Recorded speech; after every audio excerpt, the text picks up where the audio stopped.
Boom, ever onward tribe. I want to talk about one of my all-time favorite subjects, and that's reading, literature. I've always been a art and literature guy as opposed to a math and science guy. I wrestled mightily with math, struggled with it to the point of it almost derailing. It feels like my entire academic career, and almost the only thing that didn't get me through SEAL training was the physics, the written academic physics test I took in dive phase of training, which was rudimentary math. But it's not something my mind wraps around, whereas literature and quotes and prose is something that means a great deal to me.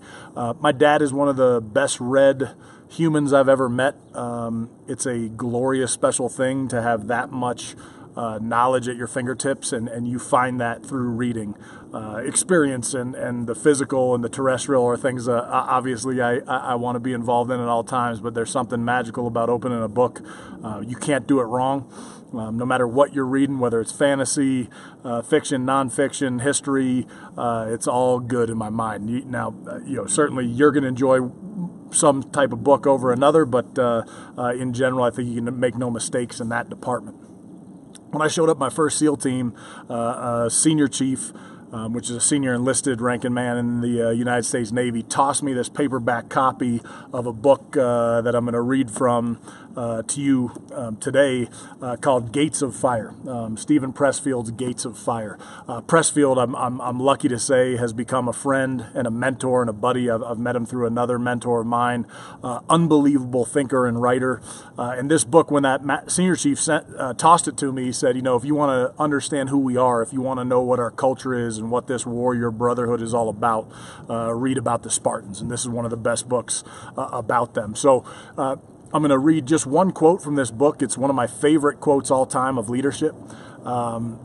I could quote thousands of passages on leadership, but this truly is one of my all-time top favorites. It's fiction. Pressfield wrote this book as a novel, but has a tremendous amount of historical accuracies. And just to make sure I don't lose the tribe as I'm talking about this subject, this Persian emperor Xerxes is descending on Greece, trying to conquer the world as conquerors do.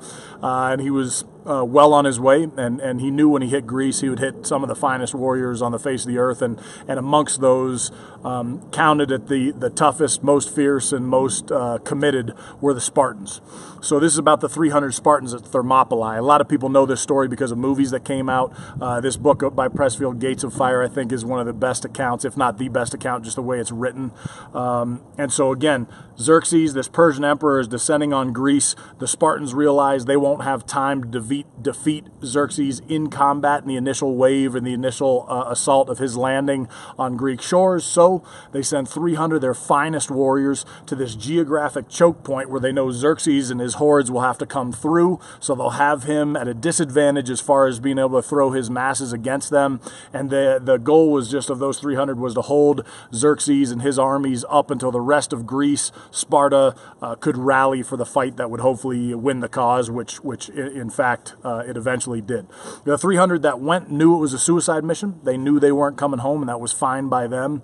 We'll talk more about warrior culture and my understanding of that feeling very, very deeply at another time. So we'll unpack that later. But the 300 go, it proved true, but they instilled such hideous casualties on this Persian and his armies that the Persian emperor couldn't believe it. He didn't believe what these 300 could do to him, and he wasn't about to go face 10,000 Spartans after what 300 just did to him without knowing more about it. So the way Pressfield weaves the story together is at the end of these multiple days of battle, all the Spartans are dead on the battlefield, and this lone squire, not even a mainline Spartan citizen and warrior, this lone squire is found barely alive on the battlefield.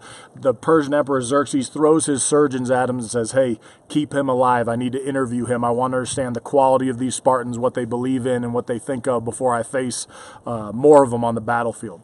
At one point in these conversations, the Spartan or the Persian emperor asks the Spartan squire about the Spartan king, Leonidas. The emperor was blown away by the fact that he'd never seen a king fighting shoulder to shoulder with his troops on the first wave of assault on the front line of battle and multiple rounds in that front line until he himself fell in the final offering.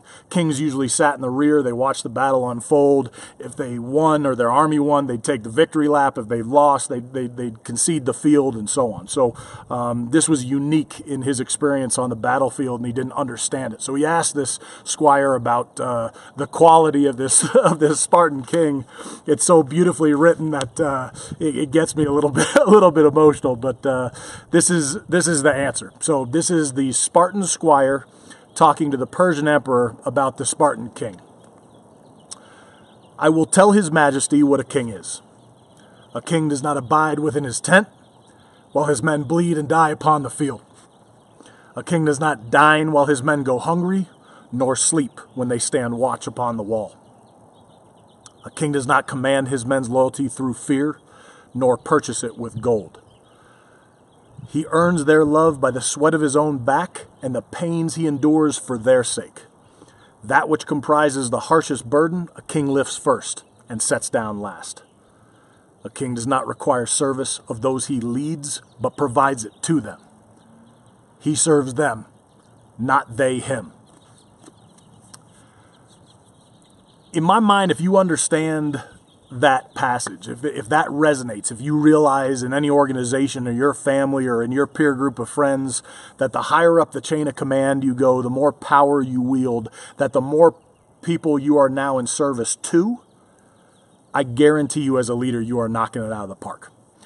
There's very little else you need to do. Your style, your personality, that'll win the day if that's omnipresent in your mind. If it's the opposite, if you think the further you go out into that C-suite office, the more power you wield and the more control you have over an organization, that means that more people work for you, you're blowing it. And you might not know it, but I guarantee you your troops know it. Don't be that leader. Be that leader that picks up the burdens first and shoulders the heavy task and insulates their troops from the toughest stuff. The best leaders I've ever seen, give all the credit to the boys and the troops when things go well, and they take all the blame when things go wrong. These are elemental building blocks of what makes the great leaders in this world. So for the purpose of what I'm going to do in these Commander Coffees or these posts, the idea of creating the discussion is, with this, I would just take the discussion to, get a group of your folks together, a good spread, folks from the mailroom to the corner office to the foot soldiers, and talk about the best leaders they've ever worked for. And hopefully that's somebody in your organization. If you're the leader, hopefully that's you. But unpack why that is. What quality, what traits, what behaviors did those top quality leaders execute that made them great? I'd also delve into some of the bad leaders. In general, I don't like practicing mistakes or practicing what's wrong. We'll talk about that later in another conversation. But I do think when it comes to traits of behavior, it is important to know the negative. My personal leadership experience in the Navy was very lucky, and in my mind, happened purposefully, in that I felt I was born from two father leaders in the military. One was basically my first commanding officer, who became a legend. We called him Father War. He's one of our all-time great warrior leaders, and I learned more from him in a short period of time that served me well in my leadership journey. And the commanding officer that replaced him is hands down the worst SEAL officer, military officer I have ever spent time around. I worked for him on 2 occasions. I equally learned as much value from his poor leadership and how he did that. The way he looked at the battlefield, the way he looked at his troops, the way he created drama and intensity where there didn't need to be, and the way the other leader just facilitated greatness and excellence of the boys. Those 2 experiences absolutely framed the leader I became. So for your discussion, grab a group of folks, pick the best leader, pick the worst leader, identify why they were such, and then I think for the action plan, back off the line and say, okay, in my leadership journey, whether that be a company, a project, an organization, or a family, what little thing can I do to correct an action that's maybe not making me perform at a high level? Fix one. And if you fix 2, all the better. Take these lessons and run with the ball. It's your journey, and we're all just trying to figure it out as we go along. Appreciate the time. Ever onward.